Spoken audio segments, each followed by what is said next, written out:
estos son los datos que queremos confirmar esta tarde en Valencia en Abierto con Carmen Andreu, es alergóloga. Carmen, buenas tardes. Hola, buenas tardes. Y gracias por asomarte esta tarde a nuestra ventana. ¿Es así? ¿Se presenta una primavera complicada para las alergias? Pues mira, la verdad es que ha empezado a buen tiempo tan pronto que esa es la impresión, pero también es verdad que con los cambios de clima que hemos tenido este año es muy difícil hacer una previsión. Bueno, pues veremos cómo evoluciona esta primavera en este 2023. Lo primero, ¿cómo podemos cuándo debemos hacernos pruebas para saber si somos alérgicos o no, Carmen? Bueno, pues cuando presentamos los síntomas que también habéis descrito vosotros, de picor de nariz, de ojos, moco como agulla, lo típico que dice la gente, tengo un grifo en la nariz o no paro de gotear, sensación de nariz congestionada, taponada, son síntomas que nos pueden recordar un constipado, pero no tiene ese malestar ni la fiebre del constipado. Si esos síntomas pues duran durante muchos meses a lo largo del año o se van repitiendo en determinadas épocas del año, un par de primaveras, pues tenemos que sospechar y consultar a nuestro médico de atención primaria para que nos remita a un especialista, a un alergólogo, para que nos lo confirme o lo descarte. Una vez tenemos ese diagnóstico, saber a qué es lo que tenemos alergia y a partir de ahí tomar una serie de medidas preventivas, ¿no? Claro, medidas preventivas y tratamiento etiológico, tratamiento para quitar esa alergia. Medidas preventivas para intentar, en la medida de lo posible, evitar la exposición a eso que nos da alergia, que por ejemplo en el caso del polen, que es lo que estamos empezando a tener ahora, es bastante complicado. Y luego el alergólogo, pues si está indicado, nos pondrá una vacuna, una inmunoterapia, que lo que va a hacer pues es atacar directamente aquello que nos está produciendo la alergia, pues para que esos síntomas disminuyan, desaparezcan y evitar que con el tiempo pues tengamos alergias más graves, como habéis bien dicho, que puede afectar incluso la respiración y tener un asma alérgico. Carmen, hablemos en concreto de la alergia primaveral y de los consejos que nos das como experta en ello. ¿Tenemos que evitar el contacto con la naturaleza para evitar ese contacto en épocas de polinización?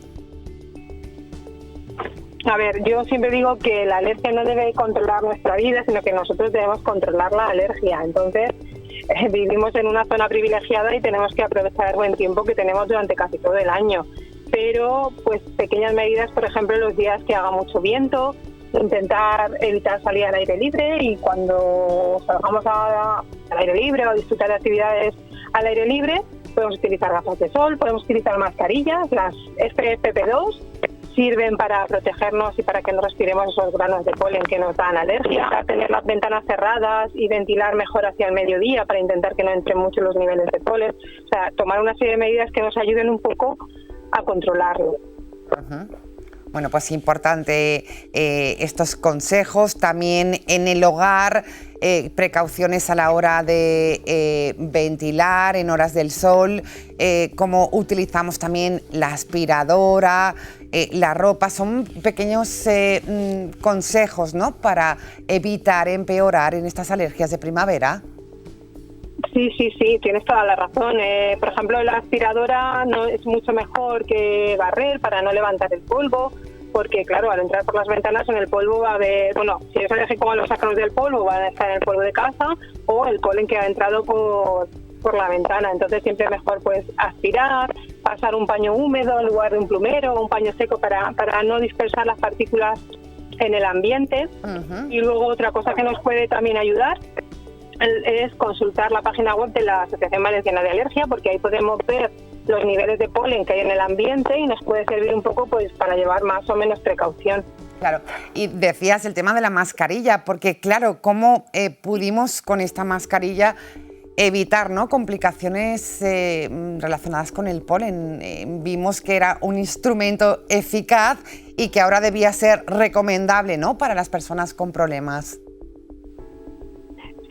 Sí. Hemos pasado 2 años que en el sentido de la alergia los pacientes nos decían, he estado fenomenal, y el año pasado pues a todo lo contrario nos decían, este año me encuentro fatal, cómo se nota que ya no llevo mascarilla.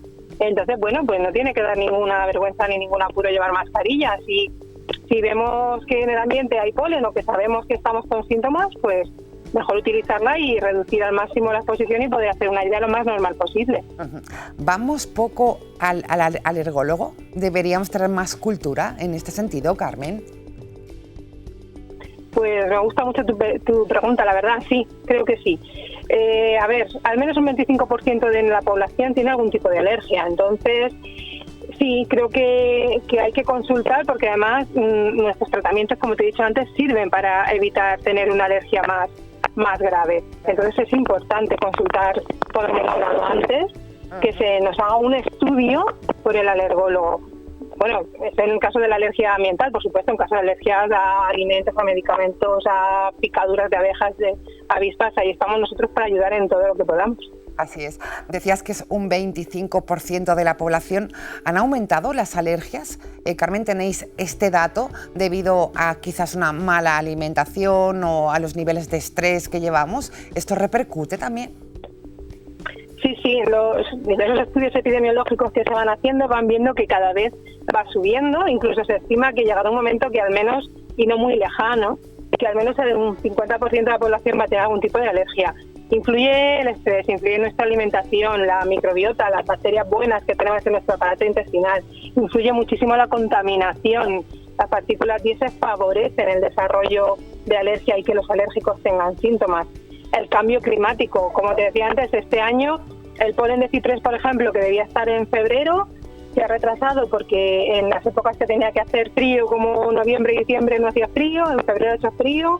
Entonces ahora creo que nos vamos a juntar el polen del invierno con el polen de la primavera. Y todo eso influye. Carmen Andreu, alergóloga, muchísimas gracias por estar con nosotros esta tarde en Valencia en Abierto. Como decía al principio, no sabe lo que puede ocurrir, pero parece que la sequedad en el ambiente, la falta de lluvias, podría plantear un escenario complicado para las alergias esta primavera. Lo seguiremos de cerca. Cuídate, buenas tardes. Muchísimas gracias. Buenas tardes, gracias.